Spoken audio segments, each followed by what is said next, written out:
Good morning, student. Today I am starting new chapter statistics. What do you mean by statistics? Statistics is the science which deals with the collection, classification, analysis, and interpretation of numerical data. This is the definition of statistics. Now come to the classification of data. Data must be classified or arranged in a systematic way before they can be analyzed, analyzed or interpreted. Data that are not arranged in a systematic way are called unclassified data or raw data. It is quite impossible to analyze or interpret such data. For example, table 1.1 shows the number of chocolates consumed by 40 students of a class in India. इस 40 student के द्वारा कितनी chocolate consume की जाती हैं उसका data है. This is the रा data. This is not a array data. ये एरे डाटा नहीं है. अगर इसको एरे डाटा में कन्वर्ट करना है तो इसमें देखेंगे जीरो जीरो कितनी बार है, तो जीरो जीरो इसमें कितनी बार है, 1 2 3 4 5 6 टाइम जीरो लिखेंगे.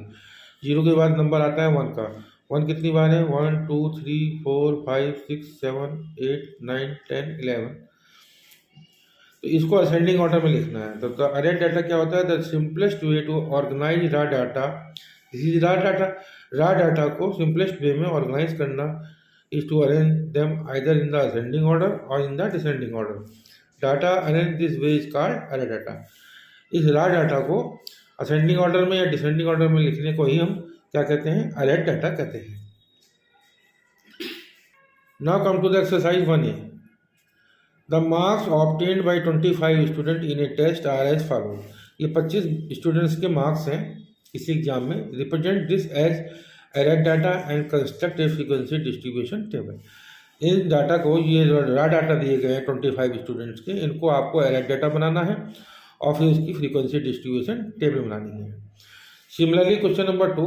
The number of hours for which the children of 25 families are allowed to watch cartoon channel every day is as follow. ये 25 फैमिलियों के बारे में बताया गया है कि बच्चे कितने घंटे उसमें कार्टून फिल्म देखते हैं. तो इसको जो है, इसका भी एरे डाटा बनाना है और फिर फ्रीक्वेंसी डिस्ट्रीब्यूशन टेबल बनानी है. और थर्ड में करना है बाय ए बार ग्राफ. इसको बार ग्राफ से रिप्रेजेंट करना है. So I am doing question number 2 not 1. Question 1 आप इसी तरह से कर लेंगे क्योंकि इसमें 2 चीज़ पूछी हैं, एरे डाटा और फ्रीक्वेंसी डिस्ट्रीब्यूशन टेबल. और इसमें 3 चीज़ें पूछी हैं, array data, frequency distribution table and by a bar graph.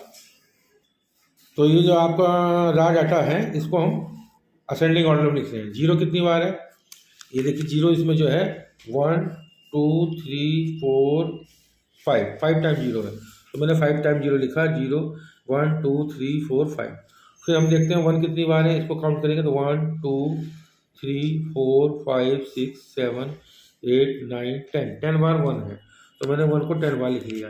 फिर 2 जो है इतनी बार है, फिर 3 है 2 बार और फिर 4 है 1 बार. उसके बाद this is called array data. इसको हम बोलते हैं एराइड डाटा. क्या बोलते हैं, एराइड डाटा.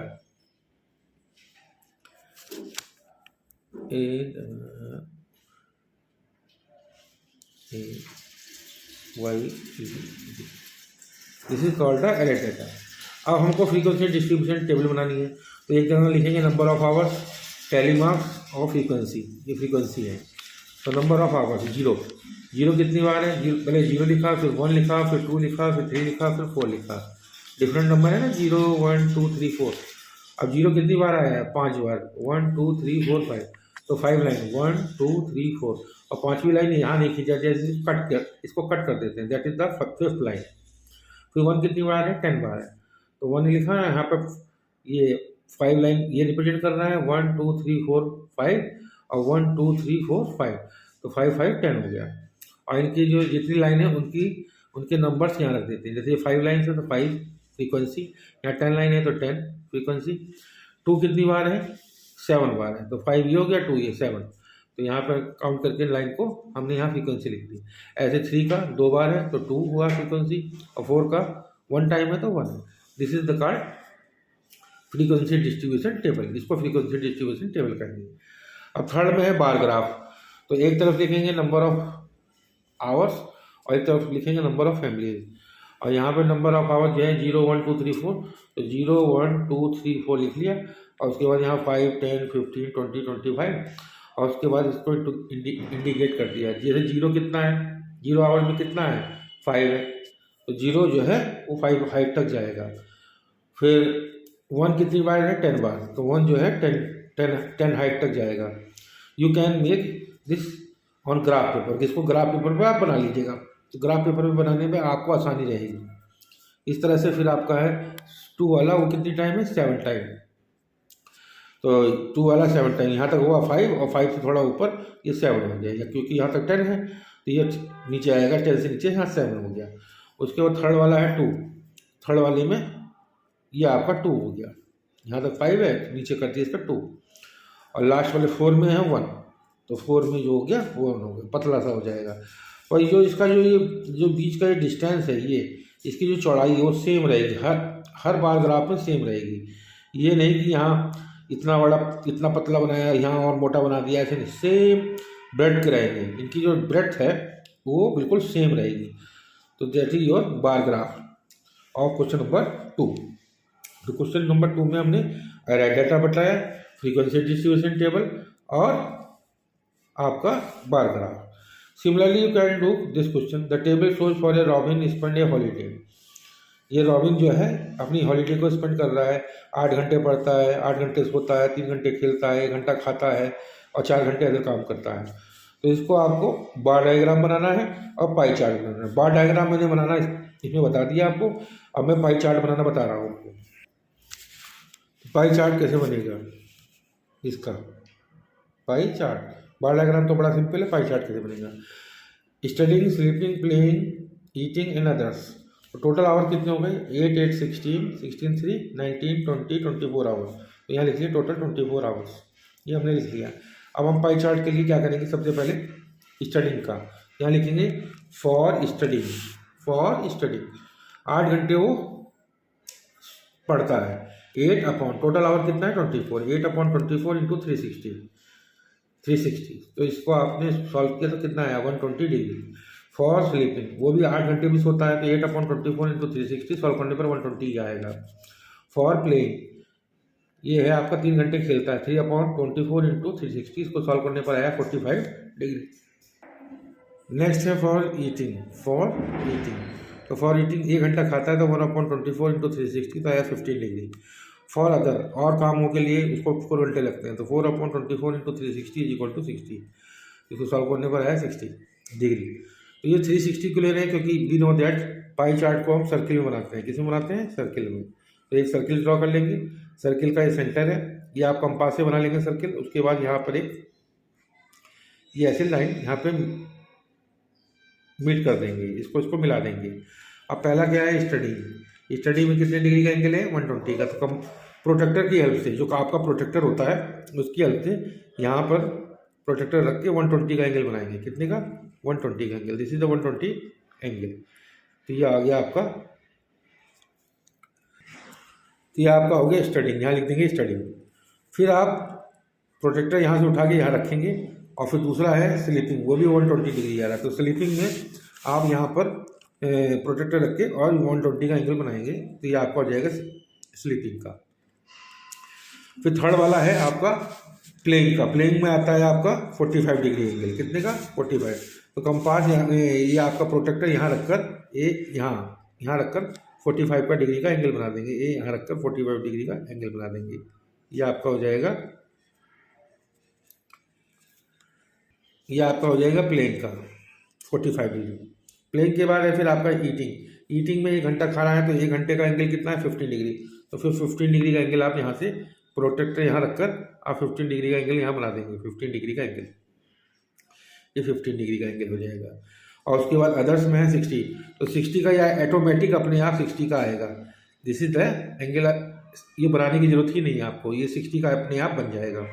अगर हम इनको प्लस करते हैं सबको 120 प्लस 120 प्लस 45 प्लस 15 प्लस 60, तो ये आपका टोटल है वो 360 आएगा। कितना आएगा 360, क्योंकि एक सर्किल जो है 360 का एंगल बनाता है, तो इसलिए इसका सम कितना आएगा 360। अगर इसको हम ऐड करते हैं तो एक देखिए ऐड करिए 0 0 0 5 5 10 10 का 0 आया, 0 1 कैरी, 3 to 5 4 9 10 और 6 16 का 6 1 कैरी और आपका 1 और 2 और 360 आ रहा है. तो in this way you can make pie chart of this question number 3. Now come to the question number 4. Rajan went to the market with rupees 72 in his pocket. He spent the money can different heads as shown in the table. Display the data using a pie. इसमें खाली पाई graph बनाना है. उसने घर से 72 rupees लिए और soft drink पे इतना खर्च किया, चॉकलेट पे इतना, फ्रूट पर इतना और कन्वीनियंस पे इतना. तो टोटल उसने 70 रुपीज़ एक्सपेंड कर दिया. उसके पास कुछ नहीं बचा. टोटल कितना आ गया? 72 रुपीज़ उसने एक्सपेंड कर दिया. इनको ऐड करेंगे 4 6 आपको 72 आएगा. अब इसका पाई चार्ट बनाना है. तो इसका पाई चार्ट सेम ऐसे बनाना है कि जैसे फॉर सॉफ्ट ड्रिंक, यहाँ लिखेंगे फॉर सॉफ्ट ड्रिंक तो 20/72 इंटू 360. फिर chocolate, for chocolate 24/72 into 360. For fruit 16/72 into 360. सबका एंगल निकल जाएगा और उसके बाद इसको आप बना देंगे. ये मैं फोर्थ का आपको आंसर दिखा रहा हूँ. देखिए इसने सॉफ्ट ड्रिंक में 100 डिग्री का एंगल आया है, चॉकलेट में 120 का आया है, फ्रूट्स में 80 डिग्री का आया है और कन्वीनियंस में 60 का आया है. इस तरह से आपका ये पाई चार्ट बन जाएगा. Similarly, you can do question number 5. The number of students admitted in 4 sections of class 6th in a school are given in a table. Use a pie graph to section A में 50 students हैं, section B में 48, section C में 42, section D में 40 student. Total कितने student हैं? 180. इसका pie chart बनाना है आपको, पाई ग्राफ. तो इसका एंगल निकालने के लिए 50/180 इंटू 360. फिर सेक्शन B का निकालने के लिए 48/180 इंटू 360. सेक्शन C का निकालने के लिए 42/180 इंटू 360. सारे एंगल जब निकल जाएंगे तो इसका आप पाई ग्राफ बना. ये देखिए फिफ्थ में जो आंसर शीट में दिया है, देखिए एंगल बना है. यहाँ 100 डिग्री का आया है, 96 का आया है, यहाँ पर 84 का, यहाँ 80 का आया है. पहले सर्किल ड्रॉ करके एक लाइन खींच के उसके बाद प्रोटेक्टर की हेल्प से सारे एंगल बना लेंगे. तो ये आपका कंप्लीट हो जाएगा क्वेश्चन नंबर 5. क्वेश्चन नंबर 6 में on a popularity rating conducted by Sun Network, actress A received 40% votes, actress B received 20% vote, actress C received 30% vote and other received 10% vote. Display the data using a column graph by pie. इसमें column graph भी बनाना है और pie graph. Very simple question. Column graph ऐसे बनेगा. ये आपका ये कॉलम ग्राफ है. यहाँ एक्ट्रेस लिखेंगे और यहाँ popularity rates A B C others. ये आपके एक्ट्रेस हैं, A एक्टर, B C और अदर्स. और यहाँ 0%, 10%, 20%, 30%, 40% लिखकर उसके बाद ये आप अब बहुत आसानी से ग्राफ पेपर पे बना सकते हैं. ये आपका हो गया कॉलम ग्राफ. और दूसरा है पाई ग्राफ. तो उसमें सबका एंगल निकालना पड़ेगा. एंगल निकालना आपको आता ही है.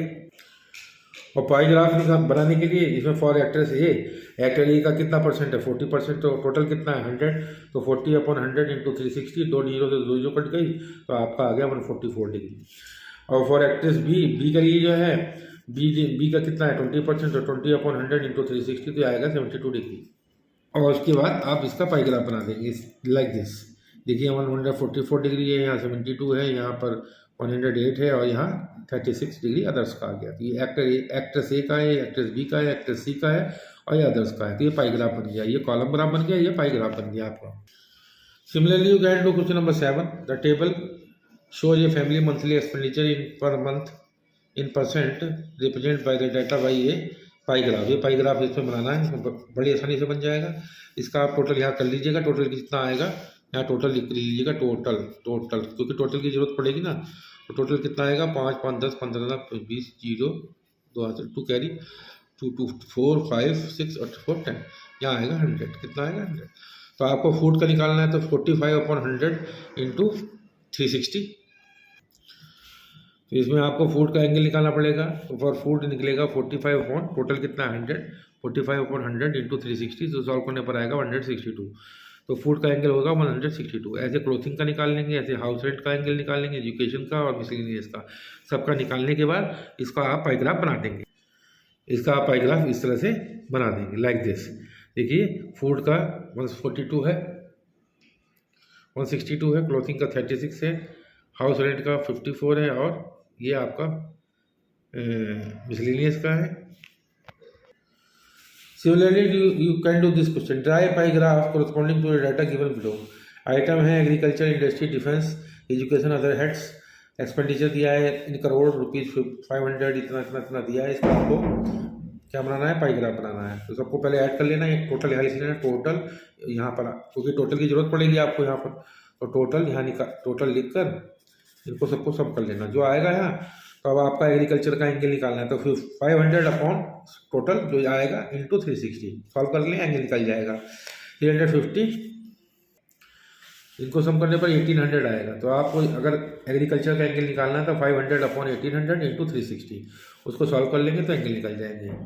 आफ्टर दैट जब आपके सारे एंगल निकल जाएंगे तब आप इसका पाईग्राफ इस तरह से बना देंगे, एग्रीकल्चर, इंडस्ट्री, डिफेंस, एजुकेशन और अदर हेड्स। इस तरह से आपका पाईग्राफ बन जाएगा। Very simple question, these are very simple question. Lock of question number 9। The adjoining pie chart is a visual representation of the number of hours spent on a different activity by a student during a day। एक बच्चा जो है अलग अलग activity पर जितना time spend करता है उसका ये आपको पाईग्राफ बनाया है, जैसे स्कूल, होमवर्क, स्लीप, अदर्स और प्ले। इसने पूछा है on the basis of this fill in the blank such a representation. इस रिप्रेजेंटेशन को क्या कहते हैं, pie graph. The time spend by the student in a school, school में वो कितना घंटे स्पेंड करता है, तो स्कूल का एंगल कितना है 90 डिग्री का। तो 90 अपॉन 360, पूरा टोटल 360 है, तो 90 अपॉन 360 इंटू 24, क्योंकि 1 डे में 24 आवर होते हैं। तो 90 अपॉन 360 इंटू 24, तो सॉल्व किया तो कितना है 6 आवर, यानी कि 6 घंटे वो स्कूल में स्पेंड करता है। तो यहाँ आएगा 6 आवर्स। फिर इसने पूछा थर्ड वाले में, the student spend the maximum number of hours in a day on. दिन भर में वो सबसे ज़्यादा समय किसके ऊपर खर्च करता है, तो सबसे बड़ा एंगल कौन सा है 120, क्योंकि यहाँ 90 या 60 है, या 45 या 45, यहाँ 120। सबसे बड़ा एंगल क्या है, यानी कि सबसे ज़्यादा उसको होता है। तो यहाँ the student spend the maximum number of day on sleeping, यहाँ आएगा स्लीपिंग। अगर हमें स्लीपिंग का निकालना है कितने घंटे सोता है, तो यहाँ स्लीपिंग का एंगल कितना है 120 इंटू 24, तो सॉल्व किया तो कितना है 8 आवर आ गया, यानी कि यहाँ पर वो 8 घंटे सोता है। अगर आपको आपको अगर आवर्स निकालना है, but you have not to find hour, आपको खाली ये बताना है कि वो किस काम में ज़्यादा समय स्पेंड करता है, सबसे ज़्यादा तो स्लीपिंग में करता है, क्योंकि सबसे बड़ा एंगल 120 का है यहाँ स्लीपिंग में। Make a table to show the data display, B part में क्या है, make a table to show the data display, जिसमें आपको टेबल दिखाना है। तो टेबल बड़ा सिंपल है, ऐसे आपको टेबल बना देना है। Activity, number of hours, school, homework, sleep, play और अदर्स। स्कूल में 6 घंटे, होमवर्क में 4, स्लीप में 8, प्ले में 3 और अदर्स में 3, क्योंकि सब निकालना पड़ेगा आपको, ये सब फाइंड करना पड़ेगा आपको। इसमें जैसे मैंने अभी यहाँ पर निकाला है इसका, ये स्कूल में कितने घंटे स्पेंड करता है तो 6 आया था, और सोने में कितने घंटे स्पेंड करता है 8 आया था। तो आपका होमवर्क निकालना पड़ेगा कितने घंटे वो काम करता है, क्योंकि एंगल दिया है, तो आप इसकी हेल्प से आप आवर्स निकाल लेंगे, अदर्स का निकाल लेंगे और प्ले का निकाल लेंगे। सबका निकालने के बाद फिर आप ऐसी चार्ट बना देंगे लाइक दिस। एक्टिविटी यहाँ लिखेंगे और नंबर ऑफ आवर्स यहाँ है। तो टोटल 24 ही आना है इसको, 6, 4, 10, 10, 8, 18 और 6, 24। तो आना टोटल जो है 24 ही आना है। Similarly, you can do question number 10. The pie graph represents the distribution of 36 marble among 3 children. 3 बच्चों में 36 मार्बल्स बट डिस्ट्रीब्यूट किए गए हैं। Study the pie graph and fill in the blank. ये आपका पाई ग्राफ है, माधुरी के पास, जितेंद्र के पास और ये जॉन। इसमें पहला पूछा है माधुरी है, माधुरी के पास कितने मार्बल हैं, तो माधुरी का एंगल कितना है 180। तो इसके नंबर ऑफ मार्बल फाइंड करने के लिए 180 अपॉन 360 इंटू 36, क्योंकि टोटल मार्बल 36 है, तो 180 अपॉन 360 इंटू 36 सॉल्व किया कितना है, तो माधुरी के पास 18 मार्बल्स है। ऐसे आपको जॉन का निकालना, तो जॉन का एंगल कितना है 120, तो 120 अपॉन 360 इंटू 36 सॉल्व किया तो कितना है 12, यानी कि जॉन के पास 12 मार्बल्स है। थर्ड वाले में पूछा है the maximum number of marble, इसका एंगल बड़ा उसके पास मैक्सिमम, माधुरी के पास एंगल सबसे बड़ा है 180, तो इसके पास सबसे ज़्यादा मार्बल्स होंगे। है the minimum number of marble, इसका एंगल छोटा, जितेंद्र का एंगल छोटा है, तो इसके पास सबसे कम मार्बल्स होंगे। तो यहाँ जितेंद्र आएगा और यहाँ पर आपका आएगा माधुरी। So in this way I have complete question number 10. In next video I send you other question. Thank you very much.